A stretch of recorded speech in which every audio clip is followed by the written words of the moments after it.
Hi everybody, welcome back. Glad you could tune in again.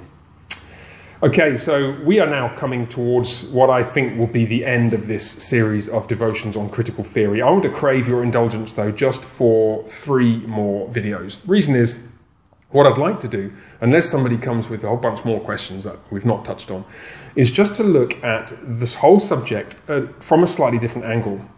Recall, if you would, that critical theory is an ideology which serves to put forth a particular vision of what it calls social justice.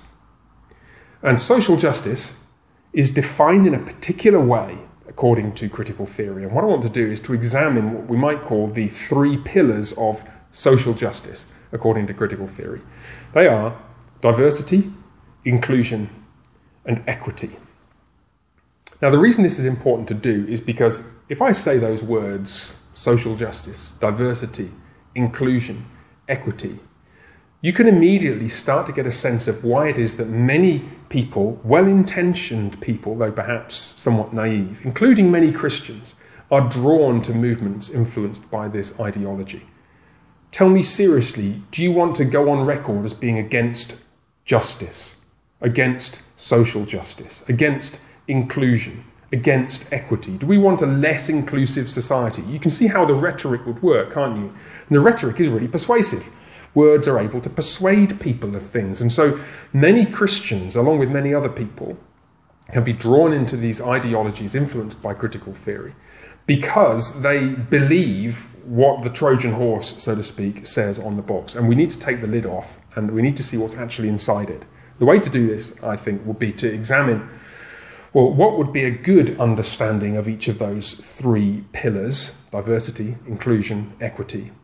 And then what does critical theory actually say about them? How does critical theory define them? So let's start off then in this video looking at diversity. Diversity is a good thing in many ways, isn't it? Think of some ways in which you could define diversity in biblical terms. Think most obviously of the Bible's teaching on the diversity of gifts within the body. The eye and the hand and the foot, as Paul puts it in 1 Corinthians 12, are not the same. And any healthy church needs a range of different people with a range of different God-given gifts. God has made us all wonderfully different, and those different abilities can together contribute to the well-functioning character of that body. We need diversity in that sense. And that Christian principle has analogies everywhere, obviously, because the whole world is created by the living God. And so whatever you do during the day, you'll pretty soon discover that you need somebody else to contribute towards your project. This is most obvious in the workplace, but it's obvious actually everywhere. Think if you're working in a coffee shop, you're a barista. You might think you make the best coffee in the world. Maybe you make the best coffee in Texas, and good on you, and I'll be visiting your coffee shop if that's you, and you do indeed make that great coffee. But bad news is you need somebody else who's great at designing the interior of coffee shops, or great at working their way through all the legal paperwork to set up a business and operate it effectively, or managing a business, or doing the advertising, or designing the logo and the graphic design and the portfolio of stuff that people will see when they walk in the shop. And then you need somebody else who understands what vegetarians and vegans like to eat when they come to a coffee shop, because you might have some of those coming along at some point. You're not enough on your own. None of us is. We need a diversity of gifts around us in order for the whole community to function well. It's true inside the church, it's true outside the church. We could extend that principle. It's also good in many contexts to see people with a diverse range of different experiences. A couple of examples. If you're a young couple and you're about to have your first baby, you're about to become a mum or a dad, and so you've read loads of books about parenting. Well, good on you for reading those books, but nothing will prepare you for the experience like actually having the experience will do. If you're about to have your first baby, I suggest you go talk to somebody else who's already had one, because that experience, albeit lived secondhand, will be tremendously valuable to you. We know the same sort of things are true in relation to the most intense experiences of life. Think of suffering. There's a great deal that we can learn about suffering from reading about it in Scripture and elsewhere, but there's nothing quite like experiencing it firsthand, as many of you know, to change your perspective on it. Your experience of that reality is tremendously formative. And so different people who bring different experiences to a particular domain, a particular problem, a particular issue, can contribute in all kinds of different ways, and that's good for the community as a whole. So diversity can be a wonderful, wonderful thing if it's understood in many different ways. But none of those ways is how critical theory understands diversity. Remember what critical theory says is important about life. What is it that defines you as a human being? It's actually not your gifts, it's not your experiences, it's not your abilities, it's not the things you've worked hard to cultivate. The thing that defines you as a human being is the collection of different intersecting identity factors that you bring with you, whether you're black or white, whether you're male or female, whether you're an immigrant or native born, and so on and so forth, multiplied endlessly through 10, 20, 30, 40, potentially limitless number of those polarities or spectra.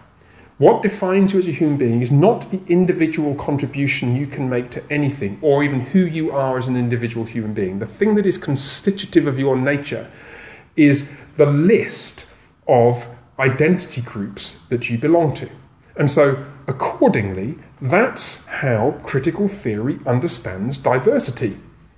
When critical theory and when the workshops that you might get required to go to at work talk about diversity, they're not talking about, hey, on this team working for the coffee shop, we need to have people who are great at making coffee and people who can do the marketing and people who can do the legal stuff. What they're actually saying is, we need people with a diverse range of being on the oppressed side of all those identity polarities or identity domains.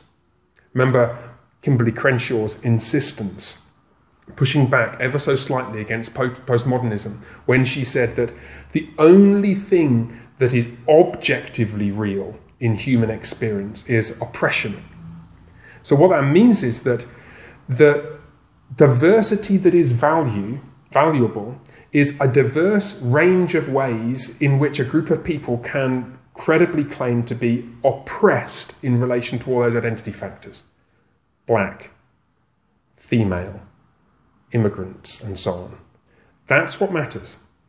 And so when critical theory wants to create diversity, what it actually wants to do is to have a group of people who are all committed to critical theory, but in different ways embody different points on those spectra of oppressed groups. That's all the more the case, remember, because of critical theory's truly postmodern insistence that everything is about power dynamics within relationships. At this point, critical theory is right in line with classic Foucauldian postmodernism. Everything is about power dynamics between competing groups. Truth, if it does exist, which it probably doesn't, is not something that can be accessed. Everything in human life and human experiences is about power dynamics between groups. And therefore, critical theory takes that insight and insists that everything that human beings do must be about pursuing social justice for the oppressed. And social justice must be defined in this way, by having in every domain those diverse range of different oppressed identity groups functioning. So, classic example of this, you thought your organisation was about making coffee, didn't you? Yeah, well, you work for Starbucks. So more fool you for thinking that that's a coffee shop. It used to be a coffee shop. Now, what it actually is an agency which seeks to pursue social justice. And the framework within which it does that is making and selling coffee and various other things. But actually what it's about is social justice, which is why they closed how many thousand stores was it a few months ago in order to put all of their staff through a day's diversity awareness training. That's what the organisation is about. You thought you were working for an airline. Wrong.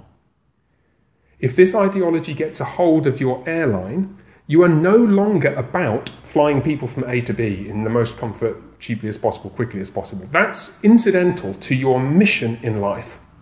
which is about pursuing social justice in that domain, where social justice is defined in the terms I've indicated. What that means, of course, is that anybody who doesn't buy into the ideology must be driven out. It's pure and simple, because they don't contribute to the aims of the organisation anymore.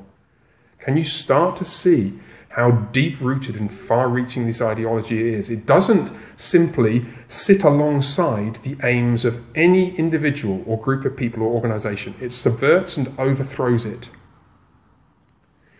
And the way that people are driven out to create this putative, diverse environment is, in almost Orwellian terms, inclusion. We'll look at that in the next video. Inclusion is the way that the bureaucrats who were installed because of their advocacy of critical theory work to make this workplace actually politically monochrome, because they're politically committed entirely to this ideology. But that's a subject for the next devotion. That'll do for now, I think.